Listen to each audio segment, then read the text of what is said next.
Bom dia mais uma vez, minhas amigas, meus amigos. Maravilha podermos estarmos aqui neste momento falando sobre esse fator de perturbação. Olha que interessante já começar dizendo isso, né? É um fator de perturbação chamado solidão, conforme traz Jonas de Ângeles no seu livro Homem Integral. Vocês perceberam no grupo que nós temos, que eu mandei lá algumas coisas nos últimos dias de maneira a instigar, de maneira que a gente se sinta convidado a pesquisar um pouco mais sobre o assunto. Mandei algumas frases impactantes. A gente, obviamente, quando pensa no tema, vem inúmeras possibilidades, inúmeras leituras, inúmeros olhares que são possíveis a respeito do assunto. E aí eu me lembro de algumas circunstâncias bem peculiares. Solidão de manhã, poeira tomando assento, rajada de vento, som de assombração. A gente sabe que um momento de solidão de manhã pode ser muito impactante para algumas pessoas. Apesar de que eu confesso a vocês, eu tenho 2 filhos. Eu adoro sentar e tomar meu café da manhã em solidão. Que coisa boa, é muito bom. Mas é uma coisa tão rara, tão difícil de acontecer. Mas ainda assim, a gente fica... Mas é um fator de perturbação mesmo. E quando a gente pega um livro, por exemplo, As Dores da Alma, o Espírito Hamed dedica um capítulo inteiro à solidão nesse livro. Quando a gente lê ali, a gente fica se perguntando, pô, mas Hamed está querendo fazer o quê mesmo? Fazer com que a gente perceba que a solidão não é tão dor assim?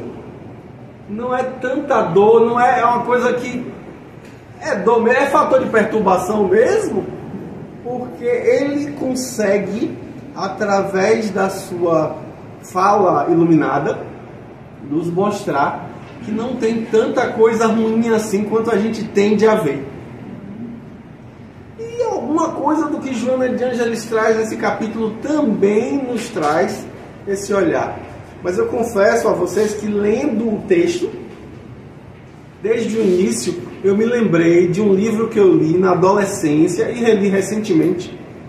Reli recentemente, inclusive, uma outra versão do livro, mais atualizada, um livro chamado Fernão Capelo Gaivota, de Richard Bach. Recomendo veementemente esse livro. É um livro maravilhoso sobre solidão. É um livro sobre solidão, sobre liberdade. Por quê? Porque andam juntos esses 2 temas: solidão e liberdade. Guimarães Rosa, na frase que eu mandei ontem à noite, vai falar da chamada solistência, que é a solidão da existência. Os filósofos e psicólogos existencialistas tendem a falar justamente o fato de que quando nós fazemos as nossas escolhas, e sempre as fazemos, sempre fazemos escolhas, mesmo no momento que eu digo assim, eu não quero fazer escolha nenhuma, acabei de fazer uma escolha. De não escolher, não querer. Fazer escolhas é algo que a gente está fadado a fazer. E arcar com a responsabilidade das escolhas que fazemos. E no momento em que fazemos escolhas, as fazemos solitários.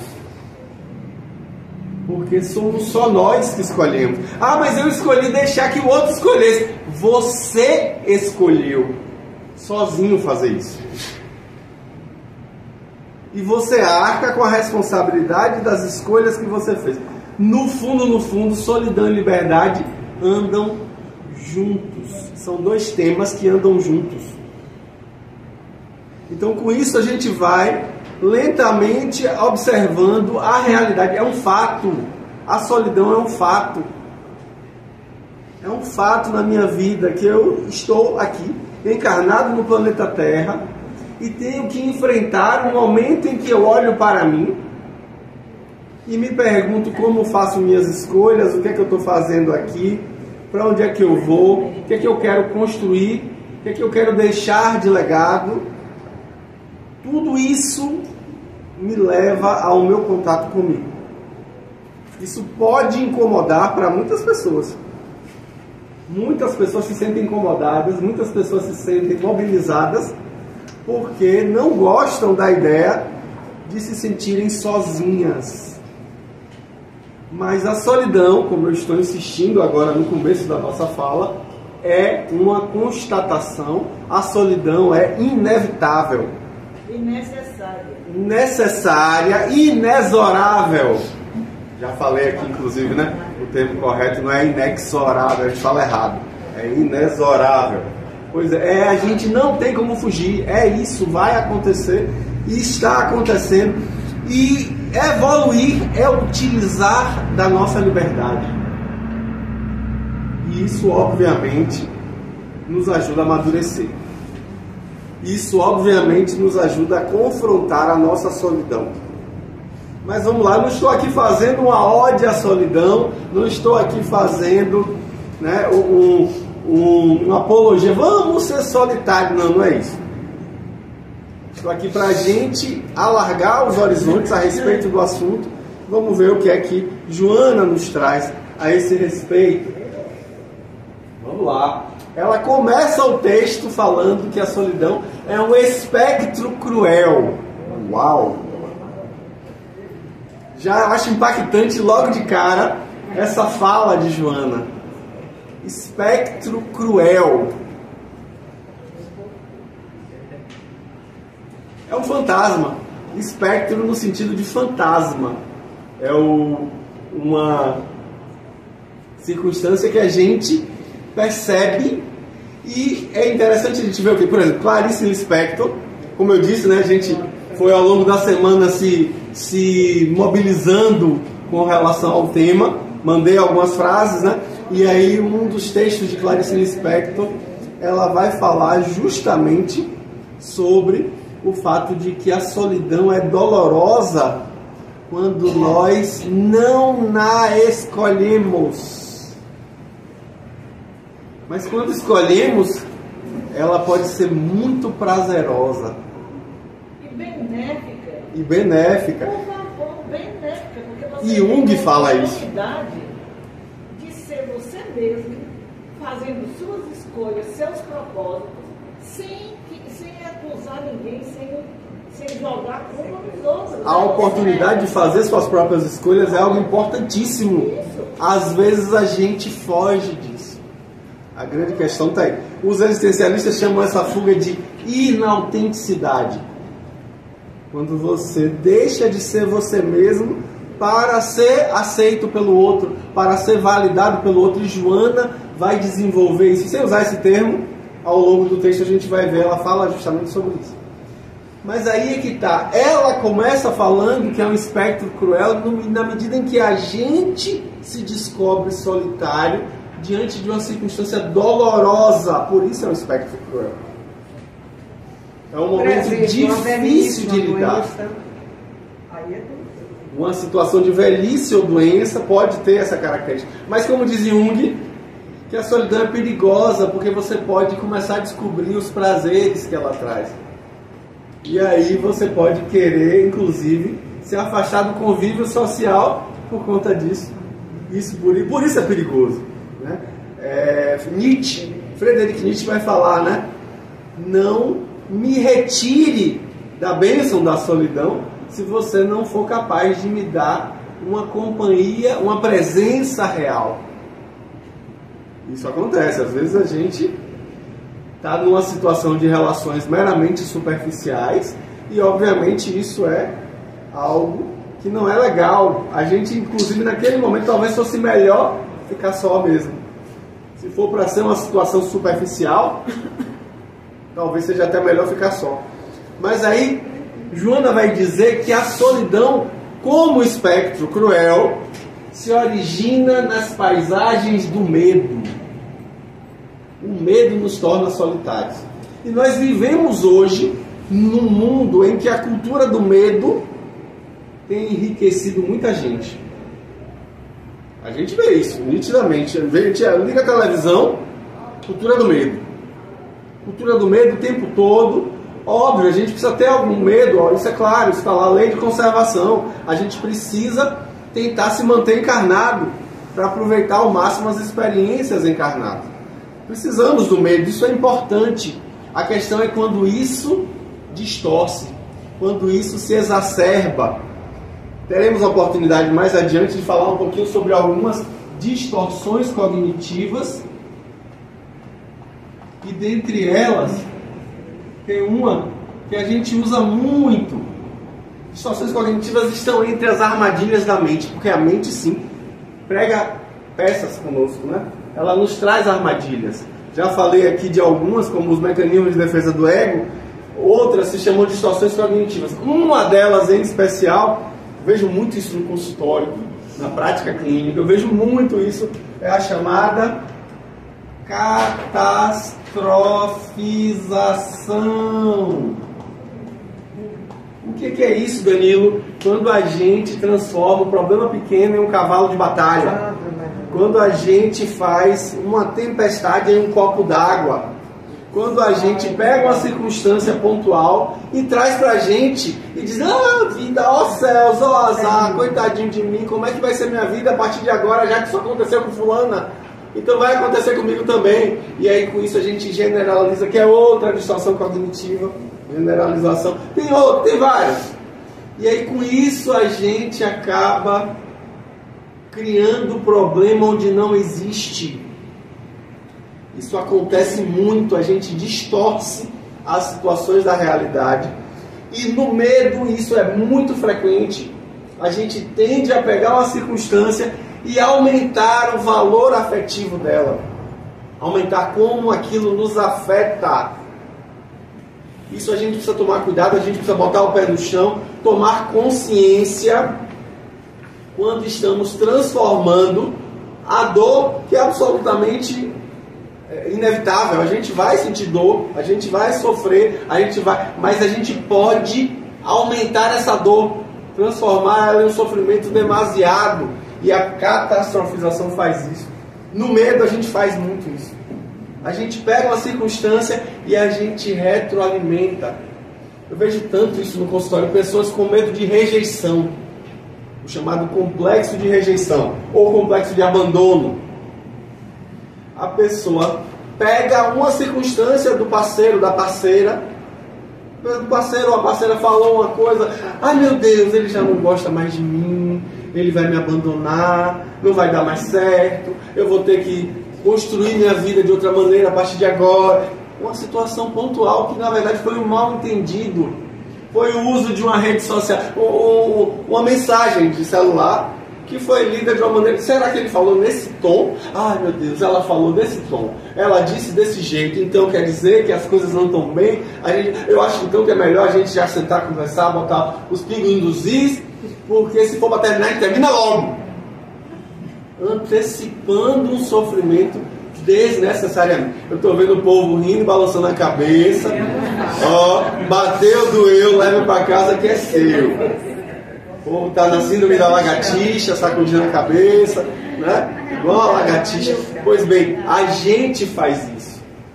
Se identificou? Perceba que você faz, você catastrofiza, e isso pode ser um grande problema de convivência. Pode ser um grande problema de sua relação consigo. Então a gente precisa tomar cuidado com isso. Mas também, Danilo, às vezes quando a gente tem uma situação que você não piora. Ao contrário, você fica: não vai passar, eu vou conviver com isso, vou dar outro jeito, né? Aí o neguinho diz que você está ficando lesa. Aí é que tá. A gente vê a circunstância de uma outra maneira, pode ser que leve o outro a nos ver de uma maneira distorcida também. Pensando que é exatamente. Entende? Então a gente precisa se perguntar, olhar para si e dizer: mas qual foi minha real intenção? O que é que realmente eu queria? Porque quanto menos a gente se conhece, mais a gente se importa com o que o outro pensa da gente. Eita, síndrome da lagartixa de novo, né? O bateu, doeu, leve para casa que é seu. Então, quanto menos a gente sabe a nosso respeito, mais a gente se importa com a opinião do outro, com o que o outro pensa, com o que o outro fala ao nosso respeito. Então, se a gente tem consciência, bom, minha intenção foi essa, pronto, minha intenção foi essa, não, o outro interpretou errado, poxa, sinto muito. Posso até tentar me aproximar e dizer para ele que ele interpretou de maneira equivocada, mas eu sou responsável pelo que eu digo, não sou responsável pelo que o outro escuta. São duas coisas completamente diferentes. Aliás, três coisas. O que eu queria dizer, o que eu disse e o que o outro interpretou são três coisas completamente diferentes. Então a gente precisa ter consciência dessa limitação da nossa linguagem e seguir arcando com a responsabilidade das escolhas, porque a gente obviamente cresce com isso. E aí Joana vai colocar que por conta das nossas necessidades sociais, nós necessitamos do convívio uns dos outros. Nós falamos disso aqui, não tem muito tempo, né? Sobre a pirâmide das necessidades de Maslow. Lembram disso? E a gente falou do terceiro degrau da pirâmide, que são justamente as necessidades sociais, as necessidades de amor e pertencimento. Pois bem, nós precisamos do convívio com o outro. Isso é importante. Lei de Sociedade, parte terceira do Livro dos Espíritos. Nós necessitamos, nós vamos encontrar lá, justamente no texto do Livro dos Espíritos, que uma vida afastada do convívio social nos embrutece. Uma vida em que a gente deliberadamente busca a solidão, sem um propósito realmente válido, vai nos levar a uma dificuldade de conviver, inclusive conosco. E aí isso nos embrutece, isso dificulta o nosso amadurecimento espiritual. Então por isso é tão importante que a gente conviva. A necessidade social nos impõe isso. Só que às vezes a gente faz o quê? Um desejo, num afã de ter uma convivência com o outro, a gente se submete ao outro, a gente cai na inautenticidade, a gente deixa de ser o que é para caber no olhar do outro, para se sentir validado e aceito pelo outro. Diga, meu querido. Bom dia. Eu concordo com isso que você está falando, nós vamos ser gregários e desenvolvemos o social, inclusive em determinadas faculdades, com a própria fala, se desenvolve no social, além de várias outras. Agora, eu me pergunto, e eu sempre me perguntei, nesse contexto, várias religiões defendem a ideia da clausura, ou então daquela pessoa que se isole como um meio de elevação. O que você acha? Então você está perguntando a respeito do fato de que algumas religiões defendem o afastamento, a clausura, como um meio de elevação espiritual. E aí a gente vai ter um olhar espírita sobre isso e vai dizer o quê? Que aquele momento pontual da sua existência espiritual lhe solicita esse tipo de estágio, até para que isso fomente o seu autoconhecimento. Pode ser muito importante para você como espírito, naquele momento, viver aquela circunstância. A gente vai ver, por exemplo, o livro 50 anos depois, quando Célia, Emmanuel que escreve isso pelas mãos de Chico Xavier, o espírito Célia, que é a protagonista do livro, se transveste de homem e se apresenta como irmão marinho e vai ficar numa comunidade monástica em Alexandria. Quem lê o livro lembra, né? Essa circunstância aí, no norte da África, ali na região do Egito. E aí o que acontece? Naquele momento, Emmanuel tece um comentário dizendo que era uma experiência importante, aquele momento de solidão, para aquele espírito em especial. E aí com isso a gente vai ver claramente que nós por vezes temos circunstâncias assim. Eu gosto de um livro que eu cito muito, já citei muitas vezes aqui, e cito muito aqui na casa, inclusive na última palestra que eu falei sobre autoconhecimento e reforma íntima, citei muito esse livro, que se chama Como um Místico Amarra os Seus Sapatos. Um livro maravilhoso, que vai trazer uma perspectiva curiosa, que a vivência do deserto, ele chama de vivência do deserto, é necessária para que a gente entre em contato com nossa própria consciência, que aquele momento de deserto existencial vai servir como serviu para o povo que Moisés conduzia do Egito para Canaã, pelo deserto, uma coisa que passaria algumas semanas, ele conseguiria passar aquele deserto ali, e seria suficiente para chegar a Canaã, mas ele demora 40 anos para chegar a Canaã. É bom lembrar, a expectativa de vida naquela época era de 30 anos. Ou seja, foi preciso uma geração inteira para saírem da mentalidade de escravos, porque era uma raça escravizada no Egito, e passarem uma mentalidade de homens livres, pessoas livres. Então, com isso, a gente vê que o momento em que a gente vive o nosso deserto pessoal, a gente tem a oportunidade de metanoia, ou seja, mudança da mentalidade, de transformação. Então, sim, espiritualmente é importante ter essa vivência de solidão em alguns momentos, mas lembrando que muito frequentemente a gente vê pessoas fugindo da necessidade evolutiva do contato social e por isso se embrutecem.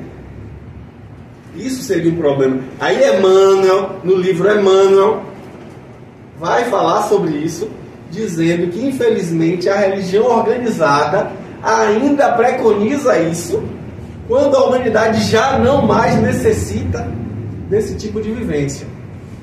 Mas que alguns espíritos pontualmente podem ter essa necessidade. Olha aí que interessante, hein? A humanidade já não mais necessita desse tipo de vivência. Então que a gente vá percebendo, né? Percebendo nitidamente que frequentemente a gente necessita da circunstância como aprendizado, e por isso a vida nos traz a condição de solitários. Só que às vezes nós somos solitários, como diz Joana no texto, por estarmos marginalizados pelo outro. E esse é o momento da dor, esse é o momento em que é uma abantesma cruel, ou seja, um fantasma, um espectro cruel. É o momento em que a gente é marginalizado. Essa solidão é que dói. Quando a gente é colocado em ostracismo, jogado de lado. E com isso, obviamente, a gente sofre. Agora, quando é uma solidão autoeleita, tem uma outra afeição, tem uma outra perspectiva. É outra visão. E aí Joana vai desenvolvendo o texto, sempre, como sempre ela faz, trazendo um olhar social, um olhar sociológico, antropológico. Ela vai falar de como a nossa sociedade atual, que fomenta tanto a competitividade, tem levado as pessoas a se tornarem cada vez mais solitárias. Tanta competitividade faz com que a gente esteja acima dos outros. E por nos sentirmos superiores, fugimos do contato com aqueles que supostamente são inferiores a nós. É claro que espíritos superiores se sentem sós encarnados no planeta Terra. Exemplo clássico, Francisco de Assis. Você pega textos sobre a vida de Francisco, como por exemplo um livro chamado I Fioretti, que é uma coletânea das lendas orais a respeito da vida de Francisco. Livro maravilhoso, recomendo muito. Não tem tradução para o português o título, tem tradução, o texto tem, mas o título eles mantiveram I Fioretti, que em português seria Os Ramalhetes, mas eu não sei porque eles não traduziram. Mas você pega I Fioretti, você lê aquilo, você diz, nossa, Francisco era uma pessoa solitária e depressiva. Quando na verdade essa é uma visão egocêntrica que você compara Francisco com a sua vivência. Quando na verdade você deveria alargar o olhar e perceber que existe o subnormal, o normal e o supranormal. Francisco é supranormal. Ele não é subnormal. Ele não é depressivo como uma pessoa que tem uma patologia chamada depressão. Ele é melancólico, como a gente vê no capítulo 5 do Evangelho segundo o Espiritismo, no item descrito ali, de maneira clara, deixando ali nítido, que quando a gente encarna, às vezes a gente sente uma saudade, não se sabe do que, e os Espíritos trazem ali a informação do Evangelho de que, na verdade, é a saudade da liberdade do plano espiritual. É a saudade dos entes amados que deixamos lá. E é isso que Francisco sente. É isso que Francisco vive quando está encarnado no planeta e percebe-se incompreendido por todos. Ele queria apenas viver a lição do Evangelho de Jesus, como Jesus o ensinou, mas ninguém compreendia. Nem mesmo seus discípulos. Ninguém compreendia. Então imagine a sensação de solidão desse homem. Uma sensação terrível. Mas ainda assim ele se sentia locupletado em sua alma com a presença de Jesus. Com certeza ele estava ali se sentindo pleno na sua tarefa. Porque com a consciência tranquila de estar fazendo o que lhe cabia fazer. Diga, Danilo, e a solidão também, às vezes você está num grupo, mas aquele grupo não tem nada a ver mais com você. Não pensa mais igual, não sente igual, os assuntos, você fica assim, meu Deus, eu estou fazendo o que aqui, boiando? Isso acontece muito comigo, sabia? Aí eu me tendo, às vezes estou num grupo, mas estou quietinho no meu canto. O que é que você tem, tá muda hoje? Nada, gente, aí eu invento história. Não. Aí é que é uma solidão triste, sabia? Às vezes a gente passa por momentos assim nos grupos que a gente convive, como momentos, como instantes da nossa jornada. Você tá ali. Então, na verdade, não é que eu não me identifico mais em nada com o grupo. É que naquele momento eu estou em um momento especial da minha vida que me afasta. E por isso, obviamente, eu quero manter um certo afastamento. E não tem nada de errado. A grande questão é que a gente tome cuidado para que isso não se cristalize como um isolamento patológico. Joana vai falar mais adiante sobre isso, que a gente faz isolamento patológico, a gente se afasta de uma maneira tal que a gente deixa de ter um convívio, deixa de ter um contato. Isso é muito ruim, né? Agora, em certos instantes, é importante a gente passar esse momento realmente afastado, até porque é um momento de tomada de consciência, uma guinada, um momento de responsabilização íntima. Isso tudo também faz parte, também é algo crucial. A gente precisa tomar cuidado para não se deixar conduzir por essa competitividade malsã, como diz Joana. Porque é uma competitividade que nos traz prejuízos, que nos traz danos. E isso nos leva a nos afastar uns dos outros. E o pior, a gente vai ver o quê? Nessa geração que nasceu agora, de 20 anos para cá, já existia internet, já existia rede social, cresceram com as redes sociais. Então, a gente vai ver o quê? Uma ênfase muito grande na imagem social, na imagem pública, que faz com que a pessoa sinta assim, ó, meu Deus, eu fiz um detox da rede social, detox, viu? Foi uma semana sem rede social, uma semana só, detox da rede social. Será que as pessoas vão lembrar de mim? A pergunta é essa que é feita. Como assim lembrar? Como assim? Eles esqueceram em uma semana?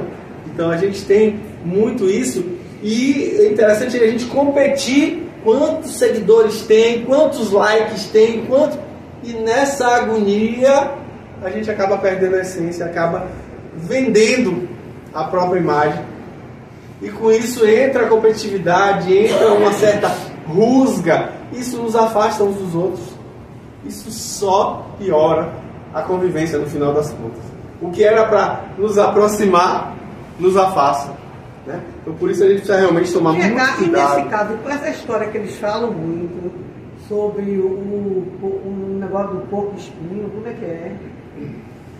O paradoxo do porco espinho. Sim, isso. O paradoxo do porco espinho é uma história famosa, é um conto antigo, que a gente vê que na era glacial surgiram as dificuldades que o frio traz, e aí os porcos espinhos precisavam conviver, precisavam estar juntos, mas quando eles se aproximavam, furavam uns aos outros. E aí eles se afastavam. E aí ficaram no paradoxo, pô, me aproximo para ter calor, tolerando um ou outro espinho, ou me afasto totalmente e acabo morrendo de frio. Então, às vezes, a gente vai ver que o paradoxo do porco espinho reflete exatamente o que a gente está vivendo hoje, né? A gente, às vezes, precisa abrir espaço para que um espinho ou outro também nos arranhe, porque faz parte. Até porque a gente é diamante. E diamante bruto não tem valor nenhum. A gente precisa lapidar. Como é que se lapida diamante? Arestando um com o outro. Os diamantes, quando batem aresta com aresta, vão se lapidando. Diamante é a substância natural mais rígida, mais dura que existe na natureza. Então, para você lapidar um diamante, só outro diamante. Então é preciso que você tolere as arestas dos outros, porque as suas estão sendo lapidadas naquele momento também. Então, volta e meia a gente se vê na necessidade de tomar cuidado com relação a esse desejo de afastamento que nos leva aí a uma circunstância que não é nada legal. Aí Joana vai dizer que a mídia vangloria os triunfadores de agora. Só que isso faz com que a gente se esqueça dos heróis do passado. Se esqueça dos esforços. Porque hoje a gente vê, como diz Joana, né? Ela não usa esse termo, mas é a questão da pessoa que quem tem sucesso em 15 minutos. 15 minutos de sucesso. As pessoas querem ter seus 15 minutos de sucesso. Só que aí com isso a gente tira o idealismo, porque isso gera um oportunismo. A fica só na besteirada, né? E aí a gente quer a oportunidade de se mostrar, e nessa circunstância a gente tira o idealismo das pessoas, a gente tira o desejo de melhorar, a gente tira, porque as pessoas começam a dizer não. É que hoje em dia a gente vê muito isso, né? As pessoas, eu não tenho emprego porque eu não tenho quem me indique. Ou seja, cadê o esforço pessoal aí nessa circunstância? Cadê a circunstância social também? É bom a gente deixar isso claro, né? A gente também não pode só responsabilizar o indivíduo para o fato dele estar sem emprego. A gente também tem que levar em conta o contexto social. Mas aí é que está, a gente muito frequentemente pensa apenas de um olhar oportunista. E aí vem aquela fala, vou falar disso mais à frente, mas aquela fala, quem tem amigos tem tudo. E aí Joana vai falar de maneira bem categórica, eu vou falar disso já já, de que a questão de isso aí é amizade ou é um utilitarismo de interesse. Então muito frequentemente a gente tem esse utilitarismo. E aí Joana diz que quando morrem os ideais, a gente se comporta como múmias petrificadas. A gente não usufrui dos nossos potenciais. A gente sem idealismo se cristaliza, isso dificulta a nossa jornada, e a gente começa a ficar pessimista diante da vida. A gente meio que vira um zumbi, um morto ambulante, que não está ali realmente, está com a mente em outro lugar. E aí com isso, ela vai dizer que a gente acaba fomentando ilusões desprovidas de valores. A gente vende a imagem pública de que tudo está tudo muito bem. Gente, eu atendo digital influencers no consultório. É tão bonitinho a gente ver aquelas mensagens de superação, e aí no consultório é outra coisa, completamente diferente. É tão lindo a gente ver aquela pessoa falando, rindo, não sei o quê. Aí depois chega no consultório, ela diz pra mim assim, eu terminei de gravar aquilo e desabei a chorar. Morrer sem vontade deve ser terrível. Então, o que a gente passa ali muitas vezes não corresponde à realidade. Ninguém posta boleto em rede social. E se posta, tá com algum problema psiquiátrico. Né? Se posta que tá no hospital, quer engajamento, né? No mínimo quer engajamento. Tô no hospital, mostra o soro lá. Aquela ali, é raro a gente ver isso, mas quando vê, a gente vê que tem algum problema ali. Porque a pessoa no mínimo quer engajamento, no mínimo quer que os outros mostrem que se importam. E isso a gente tomar muito cuidado. Porque muito frequentemente a gente compra a ilusão de que aquilo é tudo muito bom, é tudo maravilhoso. A pessoa só vive viajando, é muito bom.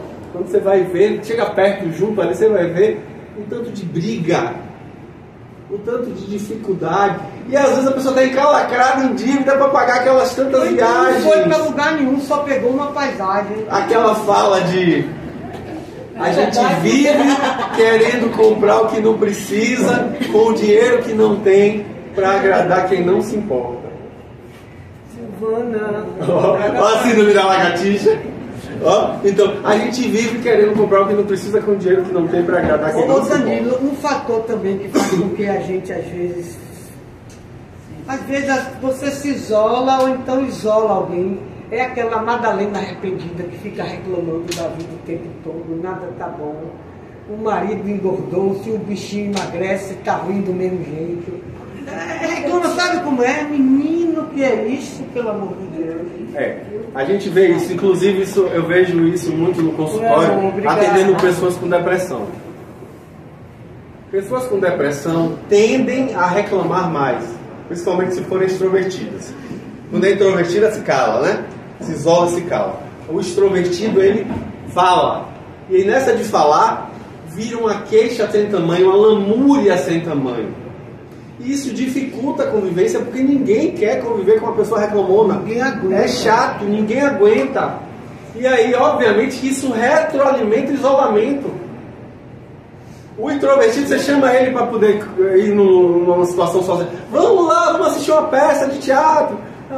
Vai faltar luz, a cadeira está não estou muito bem hoje não. Ele se cala, se isola. E aí, obviamente, isso retroalimenta o isolamento, porque eu não vou mais chamar, toda vez que eu chamo nega, então não vou mais chamar. O extrovertido, você chama, ela senta lá, reclama do lugar, o ar-condicionado está bem em cima de mim, ai, não, cheio de mofo aqui, ai, não sei, reclama de tudo. E aí nisso, obviamente, que isso é extenuante. E a gente se afasta. A gente começa, não vou mais chamar não, a pessoa fica reclamando, o saco fica o tempo todo cheio de lamúria, não chamo mais não. E aí, obviamente, que isso retroalimenta a depressão, porque a pessoa se sente cada vez mais isolada. E aí você, que deixou de chamar, vira foco da reclamação. Ah, não gosta mais de mim, não é mais meu amigo, não me chama mais para lugar nenhum. Você começa a ficar com peso de consciência. Menina, é tanta história. Mas aí é que tá, a gente sabe, se a pessoa sabe que o outro tem depressão, a gente sabe que vai esperar aquilo da pessoa. Então mesmo assim a gente insiste e diz, olha, eu sei que no seu caso existe uma tendência a fazer desse jeito, mas eu vou insistir, viu? Ó, não acho que eu sou chato não, nem reclame disso, mas eu vou insistir, porque você precisa. E aí a gente vai e tenta, a gente faz a nossa parte, isso aí é importante. E o inconveniente que sai com você e enfia o pé pela mão e cria casa com todo mundo e reclama a educação e levanta e fala, menino. Geralmente o inconveniente é o extrovertido que eu falei agora há pouco, né? É o que vai ter o comportamento para fora e aí com isso, obviamente, que impacta. Então que a gente tome cuidado, porque, obviamente, inclusive, Mônica, inclusive, pessoal, quando a gente se queixa muito de todo mundo que está ao redor, a gente precisa começar a olhar pra gente mesmo. Não, mas eu olho.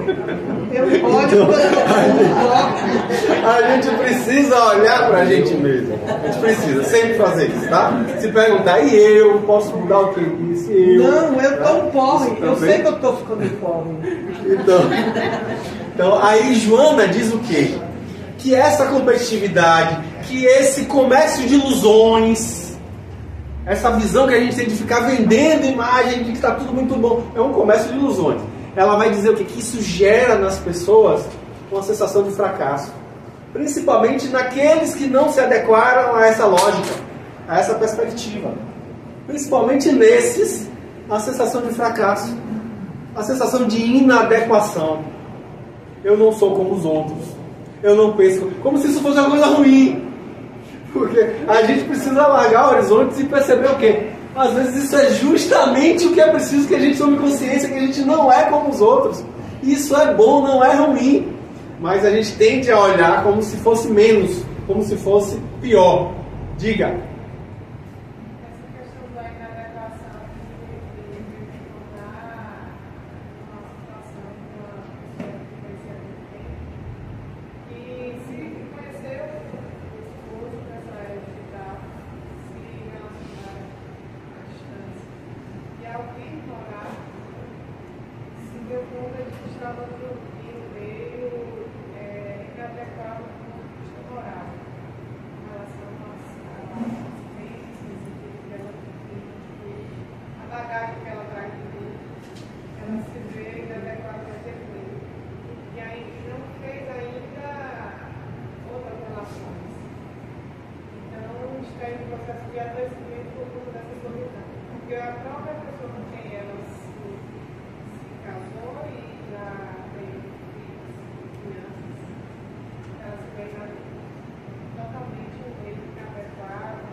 Então, me lembro seu nome?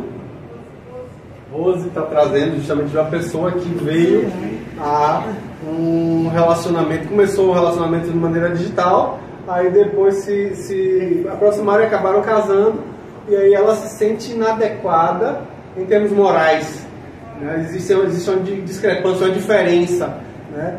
E aí ela se sente isolada. Isso é uma realidade que eu tenho visto cada vez mais frequente. E eu vejo muito as pessoas perceberem diferenças, perceberem circunstâncias que afastam elas umas das outras. Isso a gente realmente precisa estar atento para perceber aí o que é real e o que é ilusão. Ninguém pega passarinho dizendo show.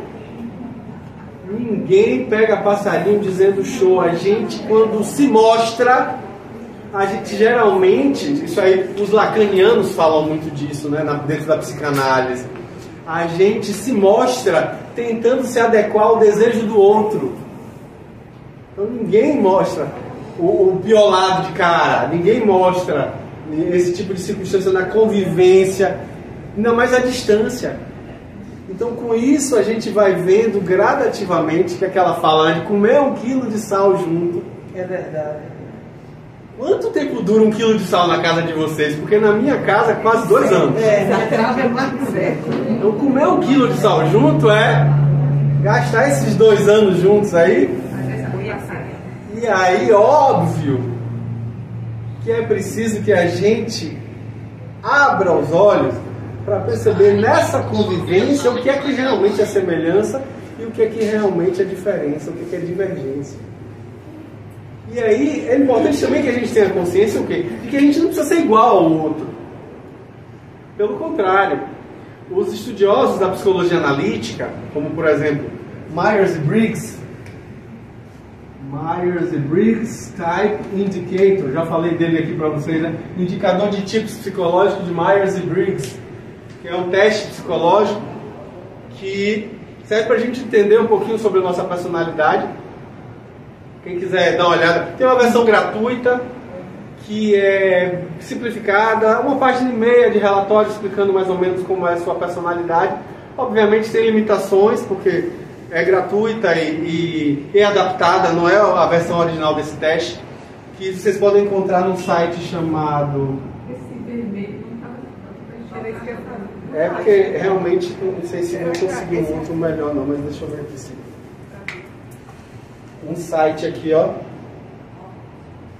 Aí, não adianta muito não, né? Melhorou? Melhorou um pouquinho? Vocês estão mal, estou vendo tudo. Você está aqui na frente, né, Quem quiser fazer esse teste, a gente faz o teste.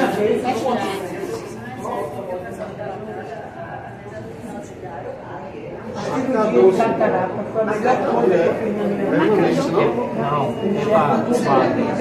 Esse aqui, marcador permanente. Isso aqui não. Está escrito aqui, é permanente. Marcador permanente. Isso aqui, se botar aí, não tem problema. Deixa eu tentar outro aqui. Aí, esse aqui tá melhor. Pronto. Vou botar mais em cima. Aqui, pronto. Vamos lá. Eita. Pronto. Coisas que acontecem com o Daniel, normal. Estava falando do MBTI, do teste psicológico. Então, ó,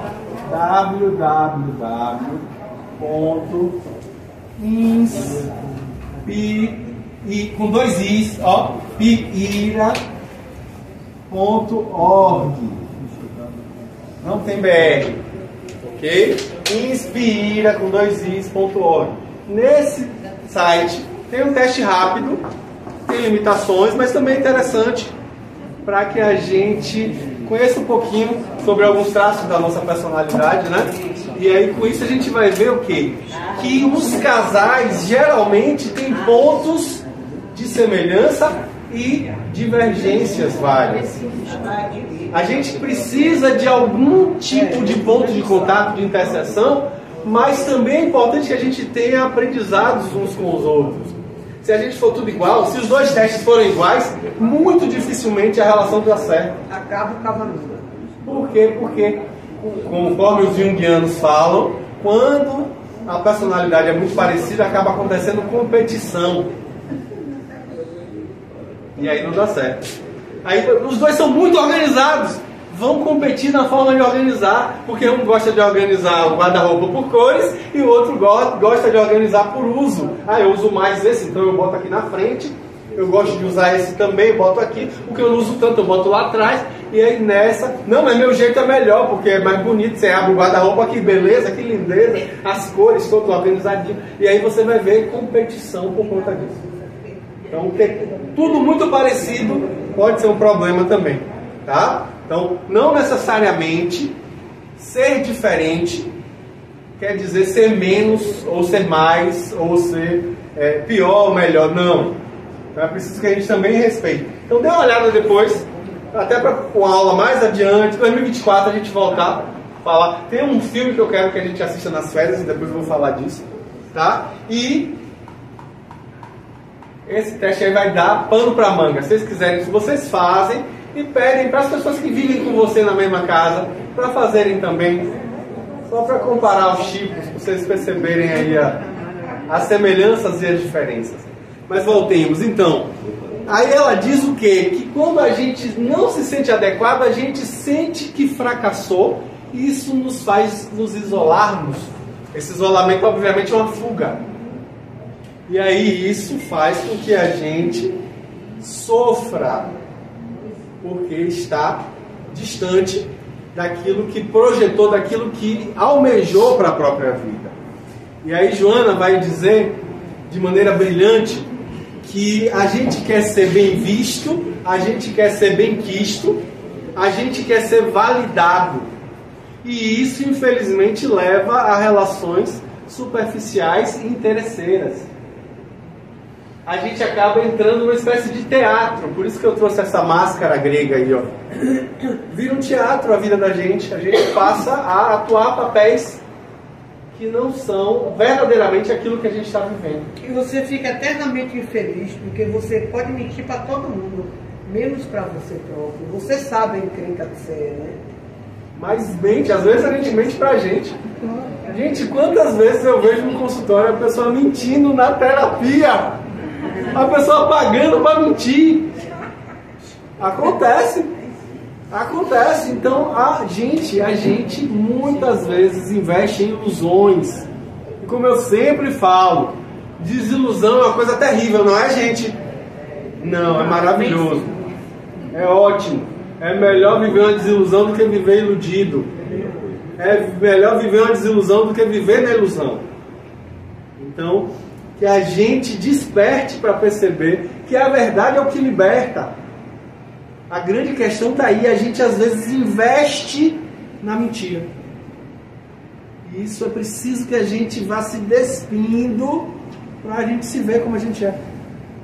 Isso dói, se incomoda, mas é inevitável, vai ter que acontecer algum dia, né? Lá no meu prédio tinha não, porque ele não morreu, tem um senhor que ele era piloto de avião.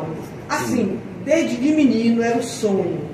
E quem conhecia ele na época disse que era um piloto muito responsável, um retado, ótimo. Ele. Um belo dia ele tem um piripaque e fica com problema cardíaco e não pode mais pilotar. Entendeu? Mas Danilo, ele levou anos da vida dele, fantasiado de piloto, com a pastinha na mão. Ele ia para o aeroporto, sentava no aeroporto o dia todo, voltava para casa e não era infeliz, não era triste, ele era numa boa, o menino ficava assim olhando. Meu Deus, como consegue viver assim? Interessante, né? Às vezes a pessoa não dá conta de lidar com a realidade e aí foge para uma teatralização da circunstância que ele gostaria de viver, né? Isso acontece, a gente faz muito isso. A gente tende a julgar uma situação como é, ah, meu Deus, enlouqueceu, não sei o quê, mas na verdade, olha, o enlouquecimento, né? Eu trouxe justamente essa imagem do enlouquecimento. É que Carl Rogers vai chamar esse processo aí de incongruência. Coitada, a cara da bichinha. Incongruência. O que é incongruência? É quando a gente quer mostrar uma coisa que não corresponde à realidade. Congruência, ele vai falar de um triângulo. A experiência em si, do que a gente vive, a forma como a gente apreende essa experiência e a forma como a gente expressa esse aprendizado, essa apreensão. E aí com isso esse triângulo está fechado. Se a gente distorce em algum desses lados do triângulo, a gente vive a incongruência. Então a experiência em si é a realidade como as outras pessoas também a percebem. A forma como eu apreendo dessa realidade pode ser completamente diferente. Isso quer dizer uma incongruência. E a forma como eu expresso isso pode ser também completamente diferente. Isso também é incongruência. Então com isso a gente vê que boa parte dos transtornos mentais, no olhar de Carl Rogers, são dessa natureza, são incongruências. São circunstâncias nas quais você não percebe a realidade como ela é, ou você não expressa a sua percepção como ela é.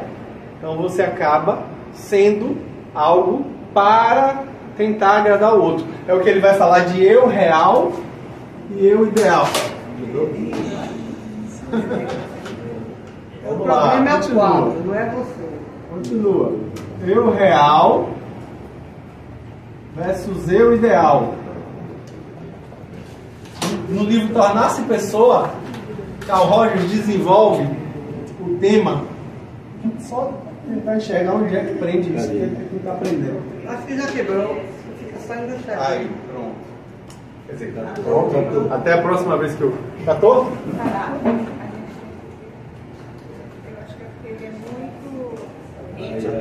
Tá torto? Não, tá certo. Bom, é melhor torto do que no chão. É melhor torto do que no chão. Então, exatamente, ó, exatamente isso que ele está falando aqui, ó. É melhor torto do que no chão. É do que a gente ficar fazendo de conta que é uma coisa diferente e acabar enlouquecendo. Entende? E acabar investindo numa ilusão. Ó, o eu real difere do eu ideal. Isso é óbvio. Nós temos um ideal que está adiante. Só que ele vai dizer que o tamanho do sofrimento humano, o tamanho da incongruência, é a distância entre o eu real e o eu ideal. Quanto mais distante estiver o meu eu ideal, mais eu sofro por ser o que sou. Você nunca vai, tem coisa que você nunca vai conseguir atender. Pois é. Eduardo Galeano, ele fala o quê? Para que serve o horizonte? Você olha o horizonte, aí você vai e caminha em direção a ele. Não chega... Ele se afasta. Você caminha mais, ele se afasta. Você corre, ele se afasta. E você está o tempo inteiro tentando chegar no horizonte e nunca vai chegar, porque ele sempre vai se afastar. No final das contas, a gente percebe que o horizonte serve para isso, para nos fazer caminhar. Pois aí, Carl Rogers vai mais profundamente do que Eduardo Galeano e vai dizer o quê? Abdique do eu ideal e aceite o eu real. Pronto, eu já fiz isso. Só assim você pode, inclusive, mudar. Só assim você pode mudar. Mudar e aceitar o que é. Só dá para mudar, essa fala de Carl Rogers, o que você aceita. Se você não aceita, você está lutando contra algo em você. E quando você luta contra você, invariavelmente você perde. Toda vez que você luta contra você mesmo, uma parte sua ganhando, a outra parte perdendo, é você também. Então você está perdendo. Então ele diz o quê? Abdique de ter um ideal, viva o real, que isso vai fazer com que você usufrua melhor suas potencialidades, suas possibilidades. Isso vai ampliar o seu real e vai melhorar a sua vida. Olha que desafio isso. Diga, Isadora.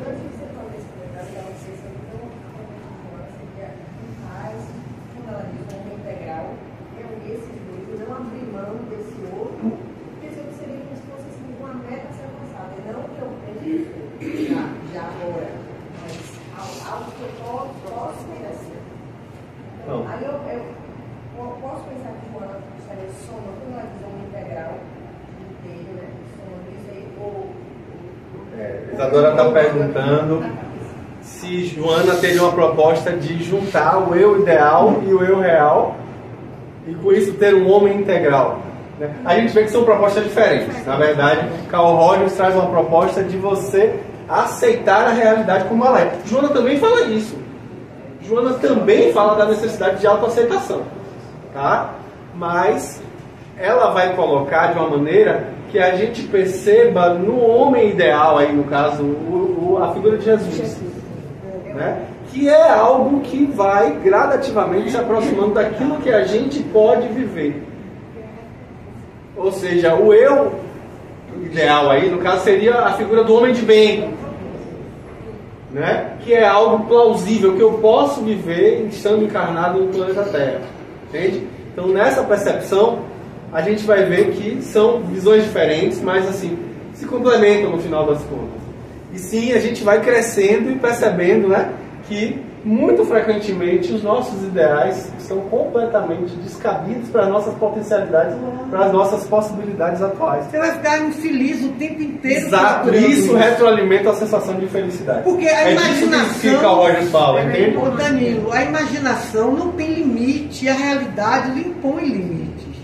Eu me lembro uma vez que eu trabalhava na recepção, chegou uma menina que num acidente de moto, ela chegou com a perna amputada. A menina jovem, as pernas bonitas. A menina chegou assim, revoltada. Ela maltratava a mãe, o pai, a avó, era um horror.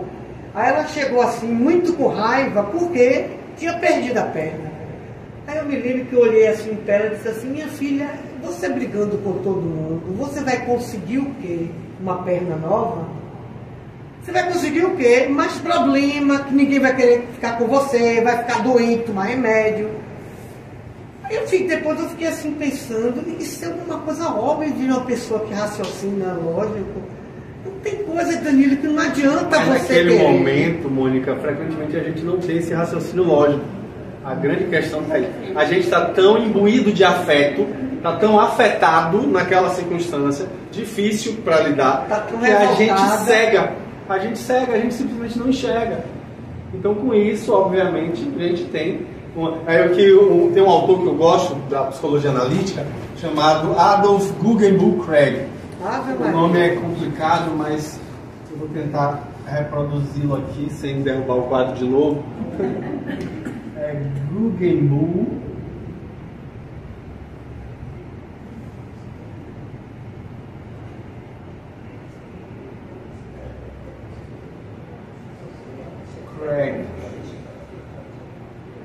Guggenbuch, na verdade. Ou não, é aqui.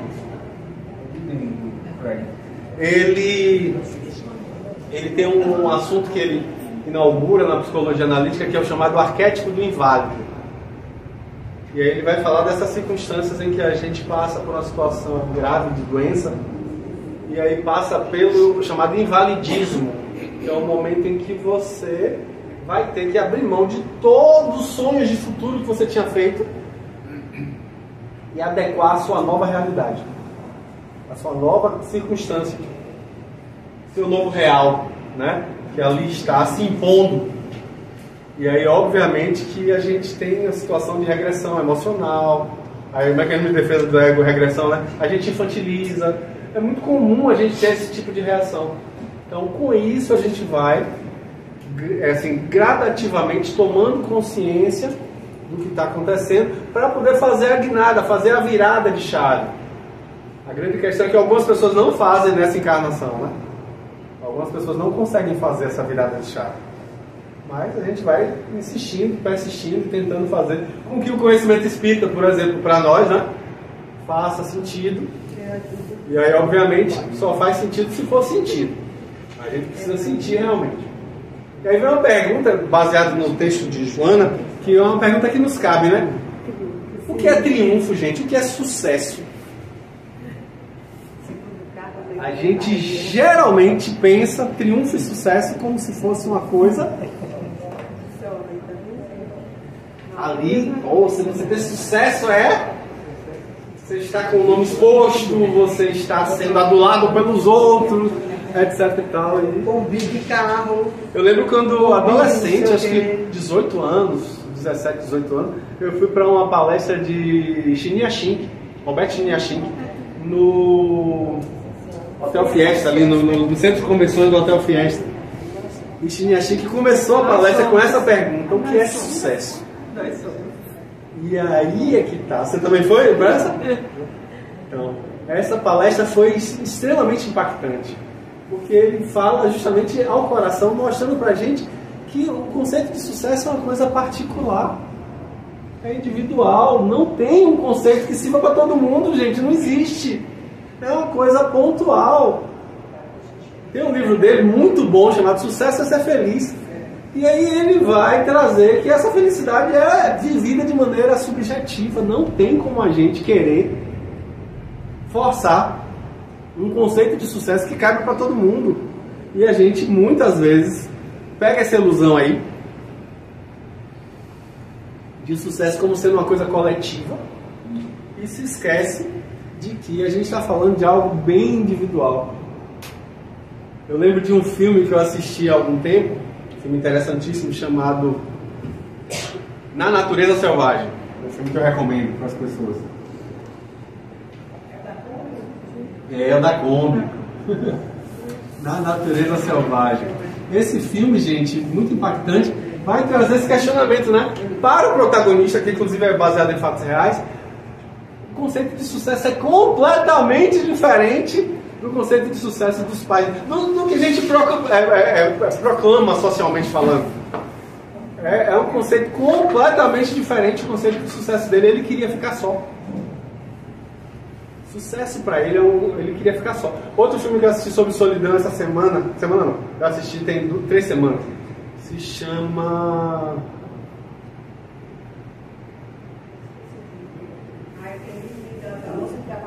isso, é esse mesmo, como é que é o nome? É a história de uma senhora que vai para uma cabana, ela passa por um grande luto e aí ela vai morar sozinha nas montanhas, numa cabana. Eu estou esquecendo o nome, não estou conseguindo me lembrar. É não sei que lá da cabana. Não, é outro título. É um instante, não. O agora, não sei. Não estou lembrando não. Se lembrar, daqui a pouco eu falo. Mas aí é que tá. A gente frequentemente passa por circunstâncias assim. De que se perguntar o que é sucesso realmente, o que é fracasso, o que é que nos toca com relação a isso. E aí Joana vai falar, essa frase é fantástica, né? Ela vai dizer: a conquista desse triunfo e a falta dele produzem solidão. Ou seja, estamos fadados à sensação de solidão nessa lógica que a gente tem equivocada de triunfo, essa lógica de sucesso que a gente acredita. Conseguindo ou não ele, a gente vai viver solidão. Olha que fala importante, hein? Então, infelizmente, a gente compra e revende ficção o tempo inteiro, ilusões o tempo inteiro. Essa frase do texto é uma das frases que mais me impactou. A conquista desse triunfo e a falta dele produzem solidão. Se ficar o gato pega, como é? Se ficar o bicho pega, se correr o bicho eu vou até brincar. O triunfo do Bahia ontem de 5 a 1 no Corinthians. Bahia ganhou, foi? Ganhou, foi espetáculo. E aqui ele está aqui, fazendo uma alusão. Que Joana é Bahia, porque Joana associa, como agora o pessoal do Bahia associa, não pode falar Vitória. Então a gente tem O pessoal está dizendo aqui que Joana de Ângeles torce pro Bahia, porque não usa a palavra vitória, ela usa a palavra triunfo. Aqui, onda. O triunfo de ontem, ganhou de 5 a 1, né? É de 5 a 1, causa uma certa ilusão pra gente. Ilusão. foi aí, tá vendo? Olha essa frase de Joana. A terrível ânsia para ser-se amado, não para conquistar o amor e amar, porém para ser objeto de prazer mascarado de afetividade. Dessa forma, no entanto, a pessoa se desama, não se torna amável nem amada realmente. A gente quer ter amigos, mas a gente não quer ser amigo. A gente quer ser amado, mas a gente não quer amar. Aí é o momento de morder o lábio inferior, né? A gente se vê aí nessa situação, a gente reclama de solidão, mas a gente não faz um movimento de ser amigo do outro, de amar o outro, de fazer esse passo, de vencer essa distância. A gente quer que o outro faça, quer que o outro nos renda graças, a gente quer que o outro faça por nós. Quando, na verdade, o convite é outro. Agora a maturidade vai lhe aliviando muito na vida com essas coisas, a gente vai saber. Gradativamente. Oi? Um lugar. O nome do filme, gente, o nome do filme que eu falei da cabana é Um Lugar. Tá bom? Um Lugar. Assim, eu prefiro esse daqui. Eu prefiro esse filme aqui. Mas, mesmo assim, o filme é interessante. Eu agora só estou assistindo série coreana. Você já assistiu? Não. É uma legenda, Dorama, todo né? mundo amando. Os doramas. Todo mundo feliz. Olha essa frase aqui de Joana também do texto, ó. O isolamento, ó, o silêncio, o isolamento espontâneo são muito saudáveis para o indivíduo. Opa, olha, o isolamento também é saudável, podendo permitir-lhe reflexão, estudo, autoaprimoramento, revisão de conceitos perante a vida e paz interior. Olha que importante isso. Clarice Lispector, ela vai falar o quê? Que a solidão é como uma poesia. Eu acho essa fala dela extremamente acertada. Porque, gente, quem gosta de ler poesia, no momento que está ali lendo, percebe a sua solidão. Pode estar com gente do lado, pode estar cheio de gente ali no ambiente, mas quando você está lendo aquilo ali, aquilo toca na sua alma.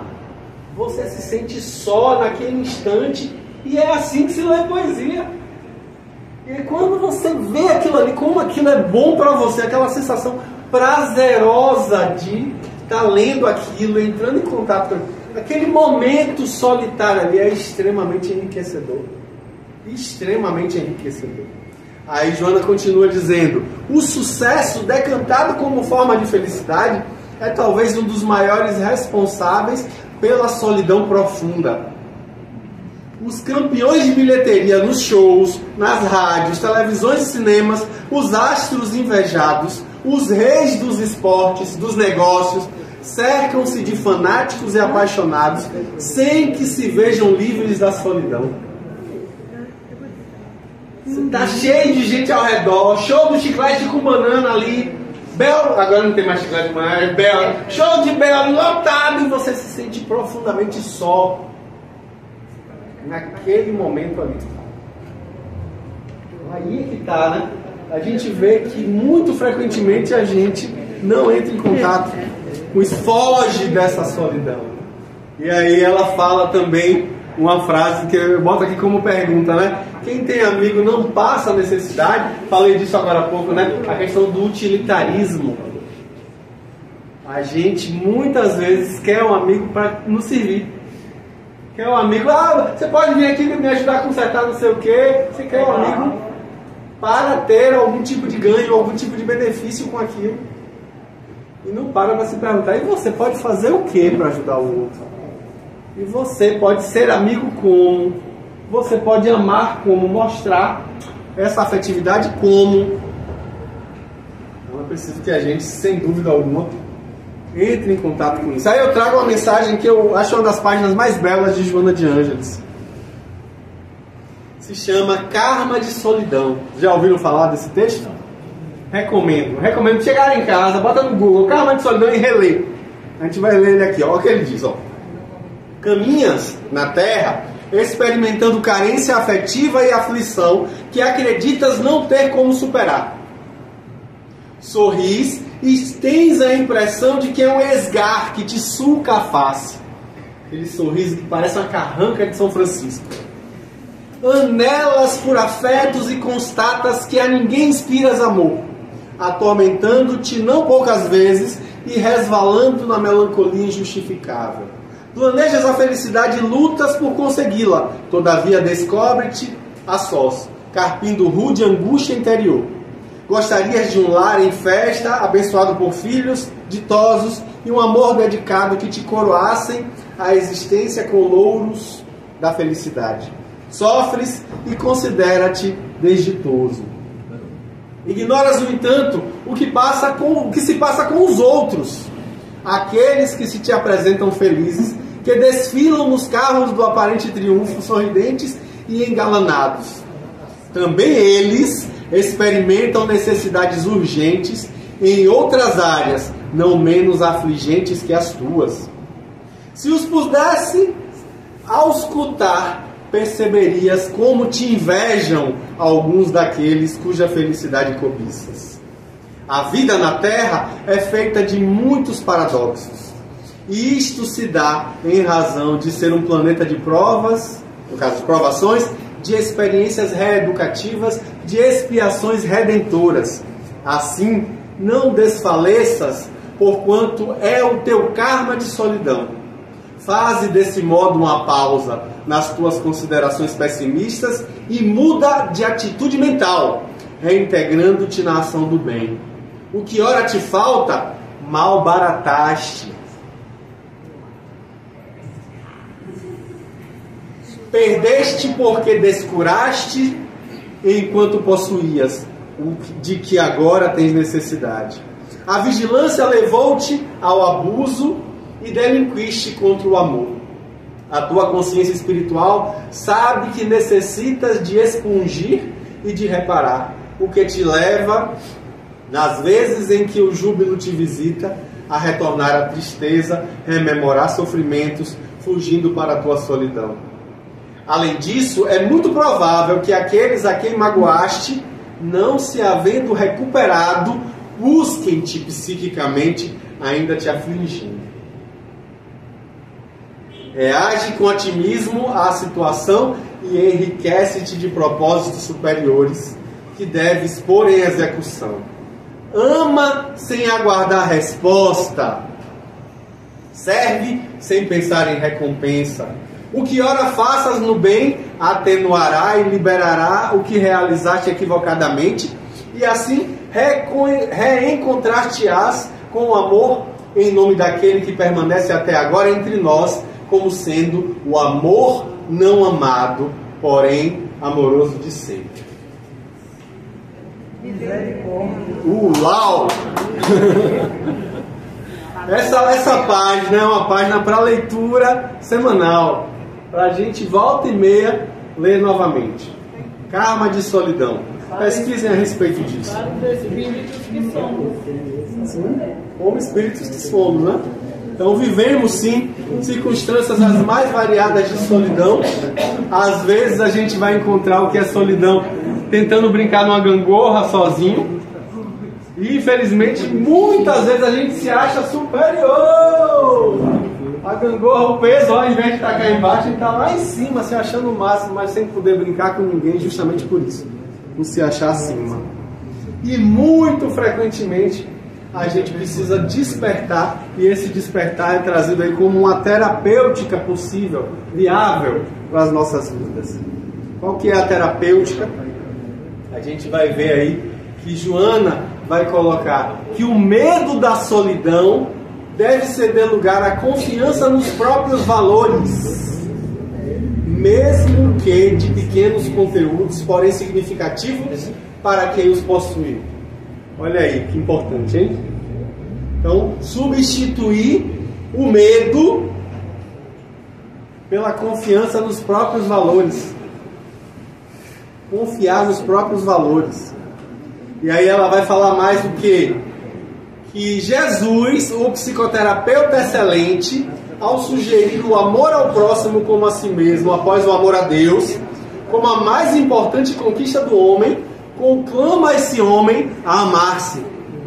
Conclama esse homem a se valorizar, a se conhecer de modo a se planificar com o que é e o que tem, multiplicando todos esses recursos como implementos da vida eterna em um companheirismo saudável, sem preocupação de receber a mesma resposta, que a gente muitas vezes quer que o outro corresponda, que o outro responda de volta. E na mesma medida. Na mesma medida. E aí vem a grande frase do texto: o homem solidário jamais se encontra solitário. O homem solidário jamais se encontra solitário. O egoísta, em contrapartida, nunca está solícito, por isto, sempre atormentado. Danilo, desculpe essa questão do horário. Você pode falar um pouquinho sobre esse ponto da autovalorização e a vaidade? Aí tem uma linha tênue entre valorizar-se e tornar-se vaidoso, se mostrar e tudo mais. Jesus fala de maneira clara, Isadora, que não se acende uma candeia para colocá-la embaixo de um alqueire, embaixo de um vaso. Não se acende uma vela para colocar embaixo de uma cama. A gente acende e coloca no candeeiro, coloca em cima para iluminar a tudo. E por isso Jesus fala: deixai brilhar a vossa luz. Ou seja, a gente não precisa se apagar achando que isso é humildade. A gente precisa deixar brilhar até para que isso possa inspirar e tocar os corações daqueles que, como nós, estão nessa jornada. Isso é importante a gente deixar claro, porque às vezes a gente confunde, acha que é para se apagar e simplesmente deixar de lado qualquer possibilidade de mostrar o bem, de mostrar coisas boas. Não, gente, a gente precisa deixar claro, mostrar que o bem ali existe, que existem outras pessoas. É aquela história, né? Quando eu posto meus stories no Instagram ou no status do WhatsApp, alguns stories assim de frases, coisas assim, aí algumas pessoas dizem assim: que stories legal, não sei o que. Eu falo: pois é, fique à vontade para repostar. Não é meu. Eu apenas me senti tocado e imaginei que outras pessoas também poderiam se sentir. Outras pessoas que também estão nessa jornada de querer se melhorar como pessoa, podem precisar daquela mensagem também, por isso, para que elas não se sintam sós, eu posto ali. Não quero mudar a cabeça de ninguém, eu quero apenas fazer com que as pessoas consigam perceber que existem pessoas querendo o bem. Isso é ótimo, a gente precisa disso. Danilo. A gente não pode assim envaidecer e confundir, que aí é outra ponta. Aí confundir, achar que a gente é dono da mensagem. É o recado. A gente é só mensageiro, é só o carteiro ali. Não é dono da mensagem. Diga aí. Só para completar essa coisa sua, que eu acho muito parecido com vocês, inclusive, na busca do conhecimento. Flávio, né, Santos, ele sofreu muito isso. Porque é o seguinte, a gente é uma falsa humildade achar que você divulgar o seu conhecimento vai inspirar o outro como uma referência. Porque se o Cristo é nossas referências, mas tem pessoas entre nós que fazem um outro salto, que são referências para nos impulsionar ao conhecimento. E muitos o taxaram de vaidade, e ele sofreu muito com isso. Então a gente não sabe valorizar o outro, validar o conhecimento do outro e saber que isso é um conhecimento que precisa ser E outra, se tiver vaidade, é com ele. Exatamente. É com ele. O problema é isso. Eu tenho um amigo que ele participa do grupo Caritas. E aí ele sempre posta, mostrando lá, distribuindo mingau, indo na rua, não sei o que, papapá. Eu acho massa. Se ele tiver alguma vaidade nisso, de querer mostrar que ele está fazendo bem, é com a consciência dele. Mas só o fato dele estar mostrando ali me diz: opa, tem uma doação, eu já sei para quem procurar. Ó, ele, porque eu sei que ele mostra essas coisas. É bom para inspirar pessoas. Se ele tiver vaidade, é com ele, eu não tenho nada a ver com isso. E a gente já acha que ele tem vaidade, a gente é complicado. A gente mede o outro por nós. O problema é esse. Né? A gente mede o outro por nós. É porque eu, no lugar dele, estaria vaidoso, eu acho que ele está. Diga, Sônia. Muita complicação. O bem que é feito, né? Ainda vai dar preciso tocar no outro. Já imaginou se Jesus ficasse numa perspectiva assim, ó, pô, vou encarnar, eu não preciso encarnar, mas vou encarnar e vou fazer o bem aqui, certinho, aquela coisa aqui, bem discreto, ninguém precisa saber da minha mensagem, não faria nada. Cada um cresça por si, cada um quer valor por si. Não é assim, gente, a gente precisa lembrar que estamos aqui como parte da mensagem de Jesus, como espíritas. precisamos nos alinhar como discípulos de Jesus. Então, obviamente, se houver vaidade, você vai arcar com a responsabilidade disso. Agora, faça o bem e não tem problema você divulgar, não. Só não divulgue querendo admiração, reconhecimento, validade, etc. E tal. Esse aqui é o problema. Qual é o limite? Se ele faz o seu consultório em dúvida se é vaidoso. É uma coisa que a gente precisa saber. Sim. Então, até onde vai? Estou me valorizando ou estou me envelhecendo? A vida faz mais. Que horas esse exame tem que fazer? É o exame de consciência necessário, né? Qual é o ponto limítrofe aí entre vaidade e autovalorização? Obviamente que essa é uma resposta de fórum íntimo. A gente vai precisar, obviamente, de autoconhecimento para perceber. E em muitos momentos a gente vai acabar caminhando nessa linha, em cima da linha mesmo. E óbvio que isso faz parte do nosso amadurecer, do nosso crescimento aí. Aí Joana vai caminhando para o fim da minha fala. Ela diz assim, ó, possivelmente o homem que caminha a sós se encontre mais sem solidão do que os outros que no tumulto, inseguros, estão cercados, mimados, padecendo disputas, todavia sem paz e nem fé interior. A fé no futuro, olha lá, questão 922 do Livro dos Espíritos. A luta por conseguir a paz íntima, eis os recursos mais valiosos para vencer-se a solidão, saindo do arcabouço egoísta e ambicioso para a realização edificante, onde quer que se esteja. Onde quer que se esteja. Então, crescimento nos exige isso aí, né? Que a gente entre em contato com a nossa solidão e com isso cresça. Porque no fundo a gente vai perceber que nunca estamos sós, porque Deus está em nós. No fundo, a gente entrando em contato com Deus em nós, a gente vai se identificar com Ele de tal maneira que a gente nunca vai se sentir só. E obviamente isso vai nos levar a um sentimento profundo, verdadeiro e inexorável de gratidão. Muita gratidão. Obrigado.